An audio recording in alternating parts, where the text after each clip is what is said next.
Salut, c'est Julie Debatty. Je suis ravie de te retrouver sur ma chaîne YouTube. Alors aujourd'hui, dans cette vidéo, je vais vraiment te parler de quelque chose de très personnel. Et même malheureusement de quelque chose dont on parle beaucoup trop peu à mon goût. Et c'est quelque chose pourtant que j'ai vécu moi-même. Alors personnellement, je suis coach de fitness depuis plus de 27 ans. Donc je sais exactement quoi faire pour avoir un corps en pleine santé, garder la ligne et brûler un maximum de gras. Mais pourtant, quand j'ai eu mes 42 ans, eh bien en fait, je me suis rendu compte que ce que je faisais ne fonctionnait tout simplement plus. Et donc aujourd'hui, je vais te parler de quelque chose dont on parle trop peu, la préménopause ou périménopause. Je vais t'expliquer ce que j'ai vécu, ce que ça a changé et pourquoi ça a tout transformé en fait dans ma manière de m'entraîner, de m'alimenter et de vivre. Alors installe-toi confortablement comme moi, on va discuter toutes les deux.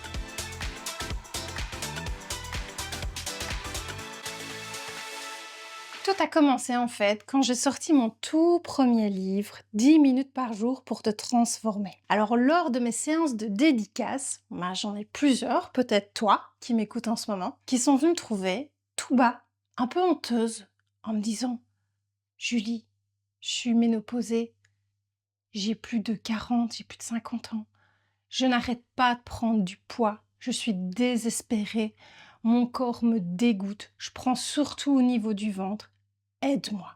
Et puis bon, 1, 2, 3, 4, 5, et quand tu commences à avoir 10 femmes, plus de 10 femmes d'ailleurs, qui te disent la même chose, qui t'interpellent sur le même âge plus ou moins, sur la même souffrance, le fait de prendre du poids, surtout de la graisse au niveau du ventre, mais là tu te dis waouh, ok, là il y a un vrai sujet, là il y a une vraie souffrance, il faut que je m'y intéresse, il faut que je fasse quelque chose, il faut que j'aide ces femmes. Et tu sais quoi?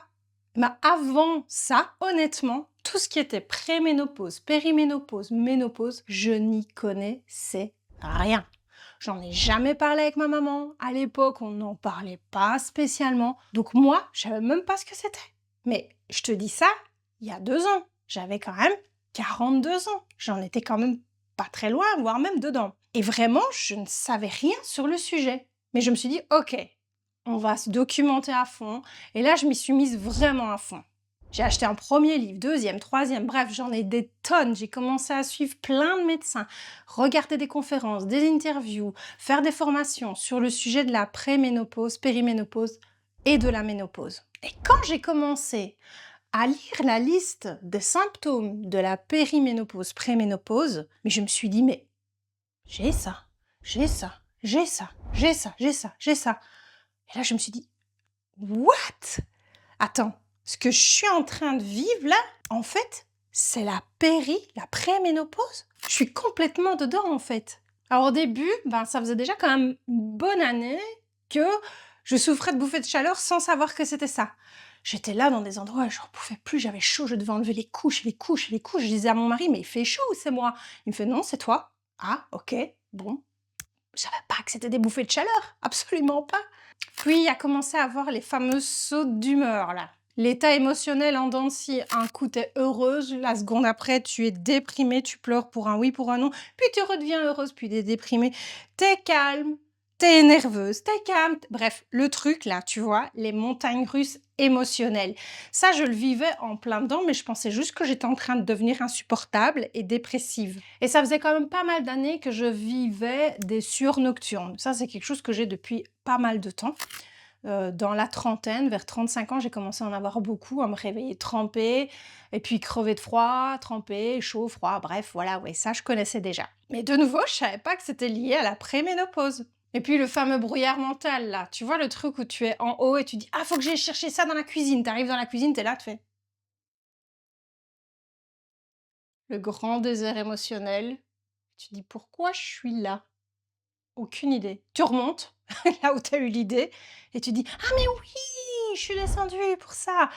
Bon, et là, tu essaies de t'en souvenir. Tu vois, ça te parle, le truc où tu sais plus pourquoi et ce que tu avais en tête 10 secondes avant. Et puis, d'un point de vue sportif, alors moi qui ai toujours été nommée la reine du HIIT et du cardio intensif, avec les concepts que j'avais créés avant, le body girly, le aérobic, on y va, on est dans le cardio qui déchire, en hyper intensité. J'avais fait ça depuis des années, ça faisait plus de 25 ans que je faisais ça. Et là, je commençais à faire ces séances-là et avoir très mal, en fait. J'avais beaucoup d'inflammation, beaucoup de tendinite, le corps qui récupère très difficilement, qui est extrêmement fatigué. Et ça devenait en fait très douloureux, et non pas d'un point de vue musculairement douloureux, d'un point de vue inflammatoire. Je sentais vraiment que j'y arrivais plus, que c'était plus fait pour moi, en fait. Et puis aussi, j'ai remarqué que quand je faisais des pauses sportives, genre je pars en vacances et comme c'est quand même mon métier, je me dis: «Allez cool, là c'est les vacances, on se repose, pas de sport» et donc je fais pas mes routines. Bah là, en fait, que je fondais à une vitesse VV prime, de ma musculature, en fait. Ça partait super vite et je me fais: «What?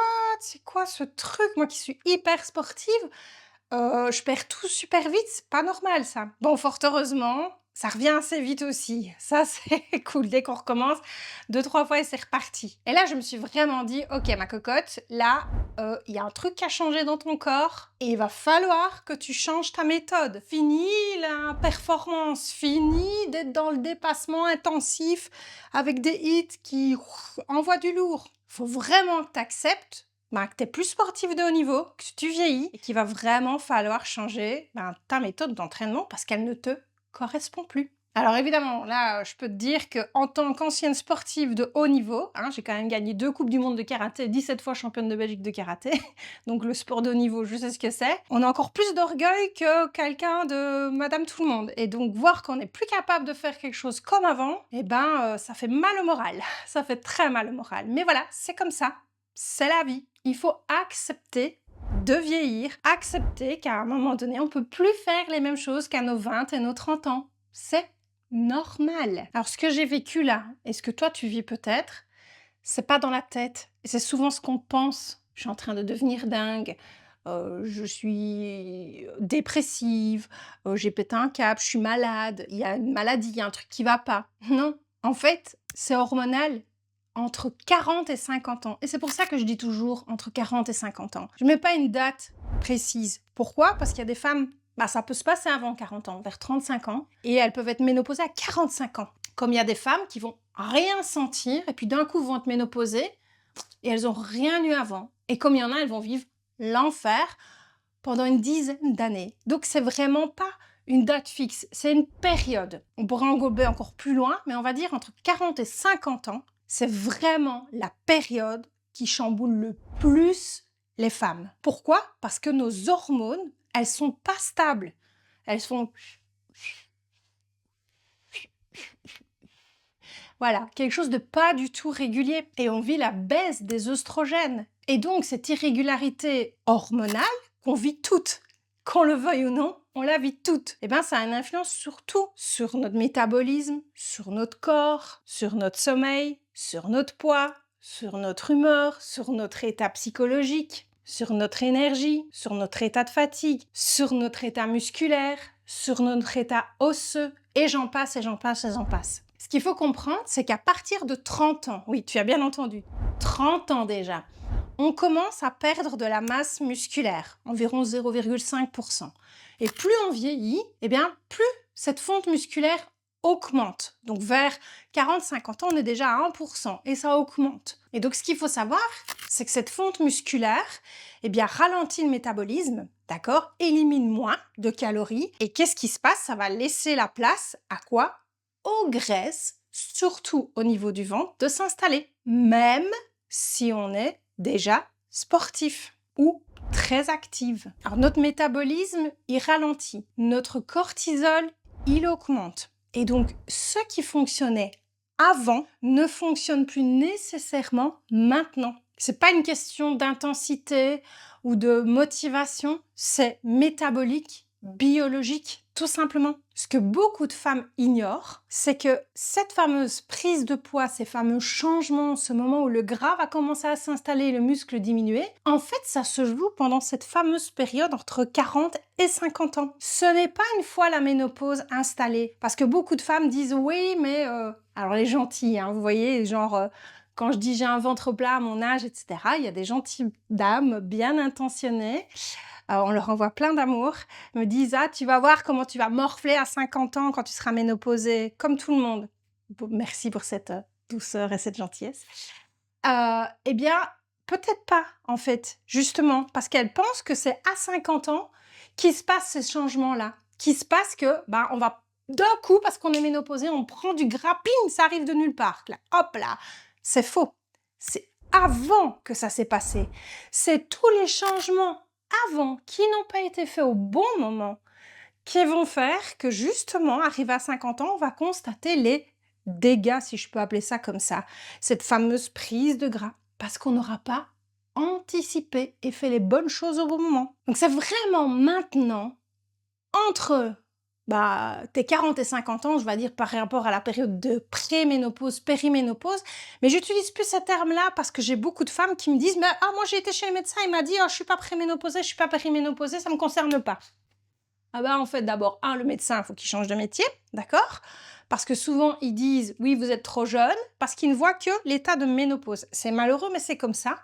Très et trop peu de médecins, même gynécologues, même généralistes, ne connaissent pas la préménopause. On leur a juste appris la ménopause, il n'y a plus de règles, il y a une chute hormonale, on peut traiter avec des hormones et c'est stable et c'est facile. C'est facile de traiter à la ménopause parce que c'est régulier. À la préménopause, c'est comme ça tout le temps. Donc c'est super difficile même de donner un traitement hormonal dans cette période-là parce que ça fluctue tout le temps. Et encore plus si on a des problèmes de thyroïde. Moi personnellement, j'ai aussi des problèmes de thyroïde. Donc c'est vraiment un beau bordel en fait. Et donc du coup, ils nous disent non, on n'est pas concerné. On nous fait faire des analyses biologiques de sang pour voir notre taux d'hormones, il est normal. Ben oui, ça se marque pas sur les prises de sang. C'est très complexe. Il faudrait, et encore avec beaucoup de pincettes, faire des analyses de sang tous les mois, exactement à la même période par rapport à nos cycles, mais tester avant l'ovulation, pendant l'ovulation et après l'ovulation. Imaginez 3 prises de sang à 3 moments différents dans le mois et recommencer ça pendant 3 mois pour voir la fluctuation. Bref, c'est impossible. Enfin, c'est trop complexe, quoi. D'accord? Donc, ça veut bien dire que c'est pas les analyses classiques qui vont pouvoir identifier si on est en préménopause et ménopause. Donc, du coup, je reviens sur ce que je disais. Pourquoi est-ce que je dis maintenant 50 ans, parce que comme je dis, il y a beaucoup de femmes qui disent « moi, ça ne me concerne pas » quand je dis le mot préménopause, elles me disent « je ne suis pas préménopausée » alors qu'elles le sont, mais ne le savent pas. Du coup, j'aime autant dire, entre 40 et 50 ans, c'est à ce moment-là qu'on fait les changements nécessaires. Ce qui ne veut pas dire, parce que je vous entends déjà me dire « oui, mais moi, je suis déjà ménopausée, donc ça ne me concerne pas, c'est foutu ». Fake news, de nouveau. C'est pas vrai. Ce que je veux dire juste, c'est qu'on peut prévenir à la place de devoir guérir. Donc, ce qui veut dire qu'à la cinquantaine est passée, et au-delà, 60, 70, etc., on peut agir. Mais ça met plus de temps. Tout simplement. C'est plus lent, c'est plus compliqué. D'accord? Mais ce n'est pas irrémédiable et il faut plus que jamais se mettre à faire du sport. Qu'on se le dise, on n'est jamais foutu. Et le sport, c'est à faire toute sa vie et on peut renforcer ses muscles toute sa vie. Très, très important. Même à 90 ans, 90 ans. D'accord? Donc vraiment, c'est ici, on anticipe et on fait les bons changements pour que ça se passe plus facilement et qu'on vieillisse harmonieusement plus facilement à la ménopause. Mais si tu es déjà ménopausée, c'est les mêmes conseils qui s'appliquent à toi. C'est juste que ce sera un petit peu plus lent et un peu plus compliqué et que ça va mettre plus de temps pour éliminer. Alors, qu'est-ce que j'ai mis en place personnellement et qu'est-ce que j'ai changé? Alors d'abord, je te l'ai dit, FADA de HIIT et de cardio intensif, j'ai dû drastiquement le diminuer. Avant, je faisais 3-4 séances par semaine. J'ai diminué à une toutes les semaines, voire une tous les 15 jours. Vraiment. Non seulement mon corps ne le supportait plus, d'accord? Mais en plus, avec les formations que j'ai suivies par rapport à la préménopause et à la ménopause, j'ai appris aussi que, justement, ce cardio intensif, ce HIIT intensif, contrairement à avant nos 40 ans, il crée du stress au corps. Et donc, il va augmenter le taux de cortisol. La récupération va être beaucoup plus compliquée et le risque de blessure va augmenter. Et par rapport à cette augmentation du cortisol, qu'est-ce qui se passe? Quand le cortisol augmente, ça veut dire qu'on va stocker plus de gras. Donc, faire trop de HIIT ou trop de cardio intensif passé la quarantaine peut soit ne plus te faire progresser dans ta perte de poids, soit même tu vas prendre du poids parce que tu vas faire du gras. C'est juste un changement adapté. Et donc, vers moins de cardio intensif, moins de HIIT. Alors, vous allez me dire, c'est quoi du cardio intensif? Eh bien, le cardio intensif, c'est faire une séance de sport où on a le souffle qui est difficile, où on a du mal à parler en même temps, avoir une conversation fluide. D'accord? Si tu n'es pas capable de pouvoir avoir une vraie conversation fluide, un petit peu essoufflée, mais légèrement, c'est du cardio intensif ou c'est du HIIT. Et donc, il faut privilégier le cardio doux. Il faut surtout pas arrêter le cardio du tout parce que c'est excellent pour le cœur. On s'entend bien là-dessus. Mais il faut privilégier du cardio doux. Donc, c'est-à-dire un cardio où tu es capable de parler en même temps. Et donc, la marche active. Alors, par rapport à la marche active, ça, de nouveau, j'étais aussi dans les clichés. Eh oui, même coach, j'étais dans les clichés. Moi, la marche, je voyais ça comme étant un sport de très vieux, de papy-mamie, qui savent plus faire de sport et que c'est un petit loisir juste pour rester en formounette, comme je dirais. Et je me dis, ouais, ok, c'est pas fait pour moi, c'est un truc trop soft pour moi. Jusqu'au jour où j'ai testé une marche active à ma méthode, où on a marché rapidement d'un bon pas soutenu en variant les mouvements qui créent des steps, en mêlant le haut du corps et le bas du corps avec de la musique, avec un truc fun en un laps de temps court et où on n'a pas de pause. Parce que quand on marche, on s'arrête souvent. Et j'ai kiffé, j'ai surkiffé, j'ai adoré parce que mon corps l'a très bien toléré. Je me suis rendu compte que c'était très efficace, que oui, ça brûlait quand même beaucoup de calories sans traumatiser mon corps, sans créer de l'inflammation, sans augmenter mon taux de cortisol. Et donc oui, la marche active, surtout à ma méthode, c'est très efficace pour brûler du gras, passer la quarantaine, sans stresser le corps. Et mes élèves l'ont testé et l'ont totalement approuvé. Beaucoup ne savaient pas ce que c'était, ou ont pris ça aussi de haut. Elles ont testé, elles ont dit « Ah, bah ça envoie quand même du lourd, ça, cette petite marche active avec toi, Julie. » Et c'est efficace. J'adore, je suis accro. Et tu les vois, elles font toutes 10 minutes minimum par jour de marche active et elles en demandent et en redemandent tellement elles aiment ça. L'autre changement que j'ai fait, je me suis mise à faire de la musculation avec des poids et des charges. Alors pourquoi je lève les yeux au ciel et je fais des grands yeux comme ça? Parce que réellement, moi, j'avais la vision de la musculation à la maison et des poids en horreur. Je ne voulais pas me muscler encore plus fort, surtout que je suis déjà très musclée avec le sport que je fais. Et j'aimais pas ça. Tout simplement, moi, j'aimais quand ça bougeait bien, quand ça déménageait, les cours collectifs, le wouhou, waouh, génial, on s'ambiance, etc. Je ne voulais pas me développer la musculature. Mais me rendons compte que c'était indispensable, passé 40 ans, de créer du muscle et d'entretenir mon muscle à cause de la fonte musculaire avec le risque de ostéoporose. Le muscle, travailler son muscle avec des charges, ça diminue le risque d'ostéoporose aussi.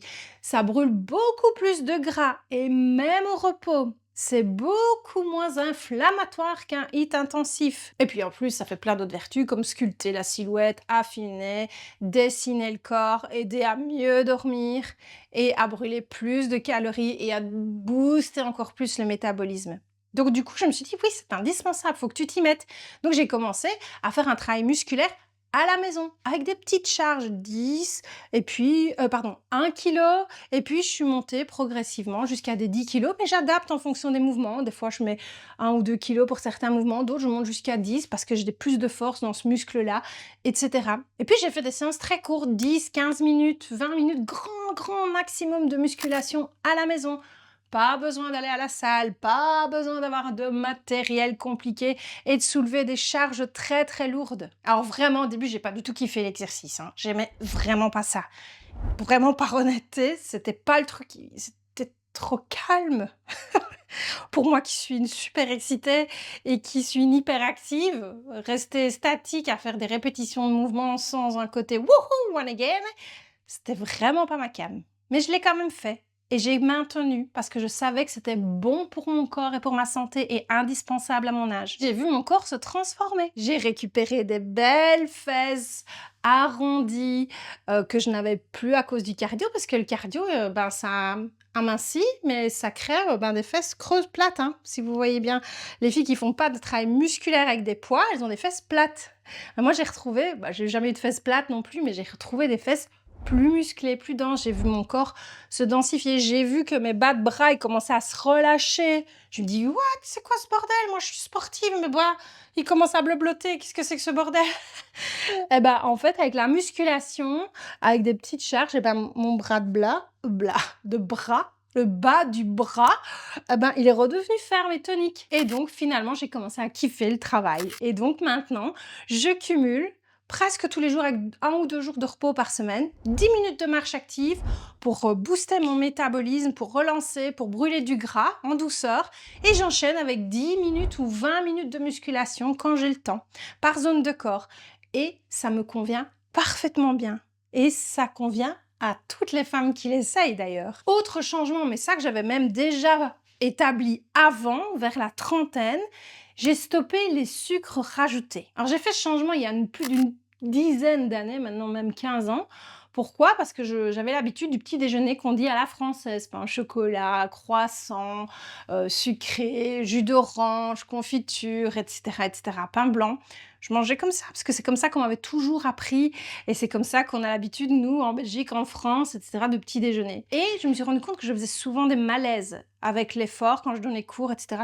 Ça m'est arrivé de tomber dans les pommes, de faire des hypoglycémies, parce que je faisais des hyperglycémies, des pics de sucre après mes petits déjeuners, et qu'après, quand tu as fait un hyper, tu fais un hypo super violent. Et donc, c'était vraiment pas du tout adapté. Donc ça, j'avais déjà commencé à me forcer à plus manger sucré dès le matin. Et ça a vraiment tout changé dans mon énergie, dans mes fringales, dans ma silhouette évidemment, parce que plus de sucre égale une silhouette plus affinée et plus sèche. Alors quand je dis plus de sucre, c'est plus de sucre raffiné, c'est-à-dire le fameux sucre que tu rajoutes dans ton café, les pâtisseries que tu vas acheter dans le commerce qui sont que du sucre. Moi, c'est impossible de manger une pâtisserie. Impossible. Je déteste ça. Je mange une cuillère, je fais bah, ça me monte carrément à la tête, ça me brûle, tellement je trouve ça trop sucré. C'est une question d'habitude parce qu'avant j'en mangeais, hein, je te rassure. Mais à force de se désintoxiquer de ce sucre, eh bien on ne le supporte plus et on se rend compte à quel point il y en a dans tout. Les sauces tomates industrielles, c'est hyper sucré pour moi, je déteste ça. Les plats préparés, on nous rajoute du sucre pour le goût. Il y a du sucre dans tout, j'ai même vu dans des jambons blancs qui avaient du sucre, parce qu'on rajoute du sucre dans du jambon. C'est pas normal. Dans les pâtes blanches, surtout les pâtes industrielles, c'est du sucre. Dans le pain blanc, c'est du sucre. Donc quand je dis stopper le sucre, c'est vraiment tout ça. Ces produits ultra transformés ou les farines blanches et les pâtisseries du commerce et le sucre qu'on rajoute naturellement. Donc j'ai privilégié les sucres naturels dans les fruits. J'ai commencé à faire mes pâtisseries maison avec des bons sucres naturels, avec des bonnes farines sans sucre, etc. Et en fait, ça a tout changé. Et comment est-ce que j'ai fait pour me sevrer de ce fameux sucre du matin? Bah, quelque chose qu'on a aussi habitude, nous, dans nos coutumes, c'est de manger des œufs le matin. C'est quelque chose qu'on arrive à faire et c'est quelque chose qui est salé, pas sucré. Et ben, en fait, je me suis mise à manger des œufs tous les jours, à mettre un petit peu de fromage au fur et à mesure. Et on prend des choses faciles à manger au départ, qu'on a l'habitude et qui ne nous paraissent pas bizarres de manger au petit déjeuner. Et notre palais, en fait, il va s'y faire très rapidement. Et il va plus aimer du tout le sucre qu'on va lui donner au petit déjeuner. Et il va s'habituer à ce côté salé. Quand je dis salé, c'est pas extrêmement salé, on remet du sel. C'est des aliments de base salés qui ne sont pas du sucre. Et il s'habitue très, très vite et en fait, on arrive à un moment donné à manger d'autres choses plus compliquées comme du thon, comme des crevettes grises, comme des sardines. Bon ça, moi les sardines, j'aime pas, mais on peut arriver à manger, du maquereau le matin au petit-déj, ou un plat, simplement un vrai plat au petit-déj. En fait, c'est une question simplement d'habitude. Il faut enlever cette habitude qu'on a, petit à petit, par des choses qu'on a l'habitude de manger de type salé le matin et au fur et à mesure, vous arriverez à manger de tout et ce sera même meilleur pour vous parce qu'il faut manger protéiné, surtout le matin, encore plus que jamais. Donc c'est très, très, très important de bien consommer des protéines à chacun de ces repas, dont le matin. Alors, est-ce que j'ai réussi complètement à manger tout dès le début? Non, absolument pas, évidemment. Au début, on se force, d'accord? On décide et on se dit, OK, fini tout ce qui est sucré le matin, même des céréales. Surtout les céréales industrielles, c'est que du sucre. Et on se dit, OK, je m'oblige à faire des œufs le matin, des œufs brouillés, un fromage sur ma tartine, quelque chose qu'on arrive à manger. on se force, et puis après, ça devient vraiment une habitude. Et on ne sait plus repasser au petit déjeuner sucré du tout. Et donc, en combinant tout ça, moins de HIIT, moins de cardio intensif, plus de travail musculaire avec des charges progressives, des poids qu'on peut faire à la maison, du cardio doux comme de la marche active, des protéines à chacun des repas, très très important pour nourrir le muscle, parce qu'en plus elle est mal assimilée plus on vieillit, elle ne va pas directement dans le muscle, elle s'élimine, donc il faut manger encore plus qu'avant pour vraiment maintenir notre volume musculaire, mais aussi pour brûler du gras, parce que la protéine, elle va consommer beaucoup plus de calories, et donc un muscle en forme tonique va consommer aussi plus de calories et de gras. Et j'ai diminué tout ce qui est gougouille, sucre, petit déjeuner sucré, etc. de mon alimentation. Et tout ça, ça a vraiment tout changé. Pour moi, ça fait que non seulement je prends pas de poids, j'ai diminué ma graisse parce que j'en ai pris à un moment donné avant que je comprenne tous ces changements-là, j'ai aussi pris du poids. Donc ça a changé mon métabolisme, ça a changé ma physiologie, ça a changé mon énergie, très important. Aussi, tout ça, ça fait que tu es beaucoup plus en forme, tu es en meilleure santé, tu sais faire beaucoup plus de choses, tu as moins cette coup de fatigue comme ça en pleine journée et tu dors mieux aussi, très important. Ça favorise un meilleur sommeil, tout ça, parce que aussi, avec les changements hormonaux, on a des insomnies, un sommeil moins réparateur, plus perturbé, etc. Et on se réveille crevé.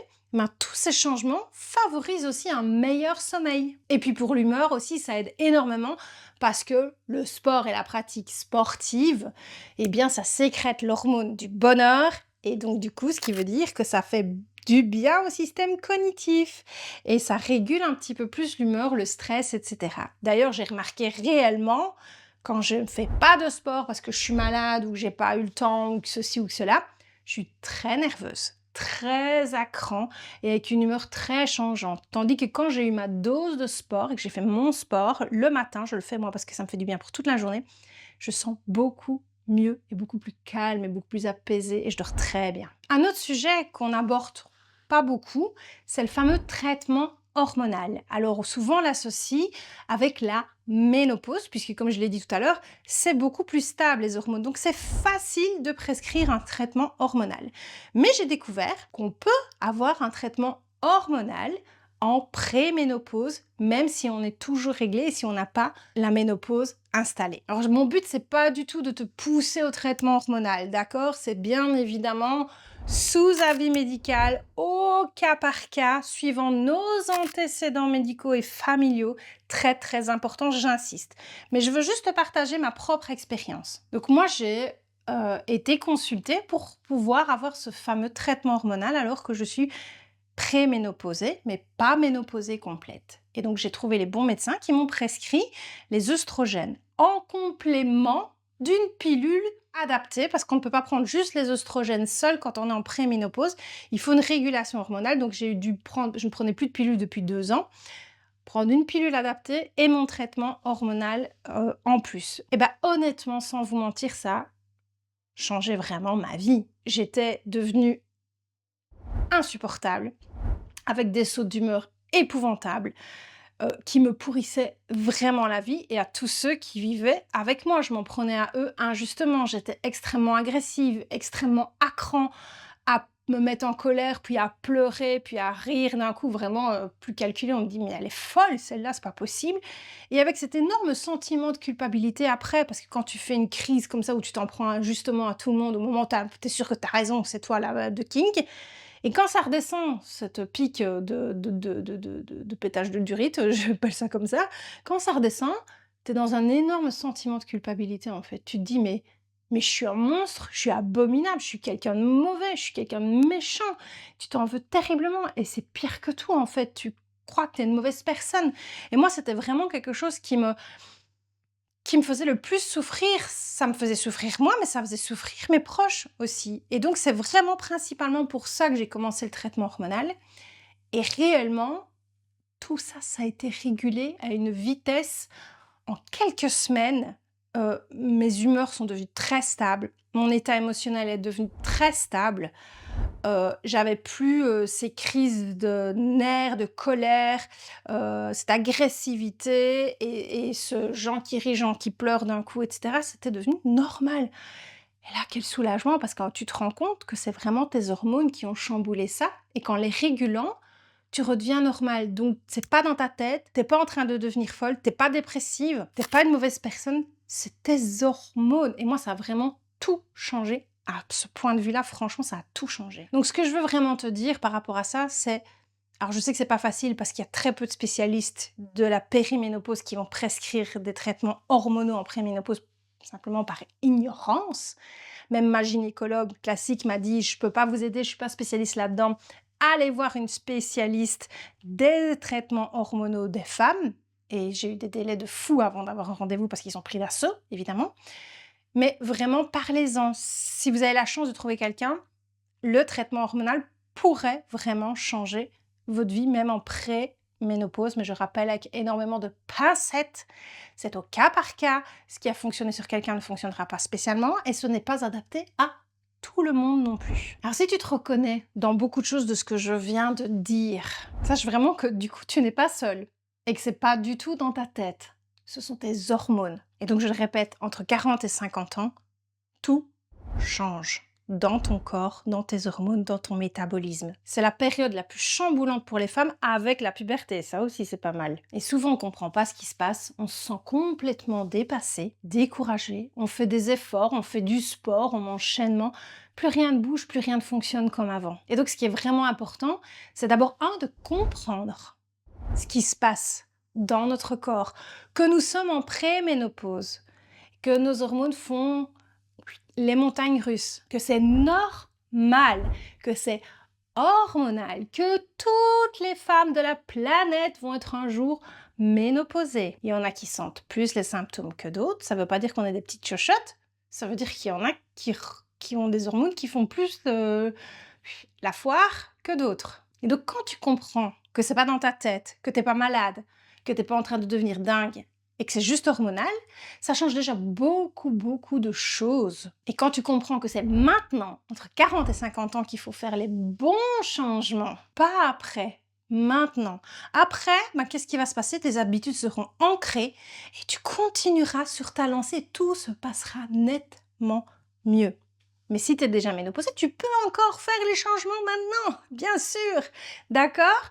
Mais c'est plus difficile de changer et de corriger ce qui est déjà installé. Mais il faut le faire, bien évidemment. Donc ton corps change, ton métabolisme change, tes hormones changent, donc tu dois changer la méthode. C'est très important. Faut accepter le changement. Je te dis pas de changer radicalement tout d'un coup, stopper les sucres du jour au lendemain, arrêter complètement le cardio intensif, refaire que de la musculation intensive, etc. Pas du tout. Vas-y étape par étape, un changement à la fois. Change une habitude. Commence peut-être par l'alimentation, tes petits déjeuners. Et quand c'est habitué, quand c'est ancré, que ça te semble naturel et que c'est pas une contrainte, continue et passe à un autre changement. Dis-toi, je vais diminuer le cardio intensif et je vais commencer un petit peu la marche active. Puis après, je vais me mettre un petit peu à faire de la musculation. Et puis, un après l'autre. Moi, j'ai pas tout changé d'un coup. J'ai commencé par l'alimentation, puis j'ai diminué le HIIT, puis je me suis mise au musculaire et je me suis mise à la marche active. Tout ça par étape, une étape à la fois. C'est comme ça que ça dure. Donc, t'as pas besoin de tout changer radicalement du jour au lendemain. Par contre, tu as besoin d'être guidé, de savoir quoi faire, comment le faire. Et c'est exactement comme ça et pour ça que j'ai créé BeFitGood, mais que surtout BeFitGood, ma plateforme, c'est spécialisé dans la femme de 40-50 ans et plus depuis 2 ans. Depuis que j'ai changé tout ça et que j'ai appris tout ça, je le transmets. J'accompagne les femmes comme toi qui ont entre 40, 50, 60, 70, etc. à faire les bons changements, à faire les bons sports, les bonnes pratiques qui leur conviennent, sans contrainte, sans souffrance, adaptées à leurs hormones, adaptées à leurs articulations douloureuses, adaptées à leur niveau, à leur emploi du temps, à manger les bonnes choses sans faire régime, manger de tout sainement et augmenter son apport en protéines. Donc vraiment, mon objectif avec ma plateforme BeFitGood, c'est ma petite phrase, c'est avoir un esprit heureux dans un corps heureux et qu'on aime. Et je rajouterais même, depuis peu, pour bien vieillir aussi. Parce que ce qu'on fait maintenant va nous aider à bien vieillir en pleine santé de manière autonome aussi. En changeant le renforcement musculaire, en faisant du renforcement musculaire, ça te permet de l'autonomie future.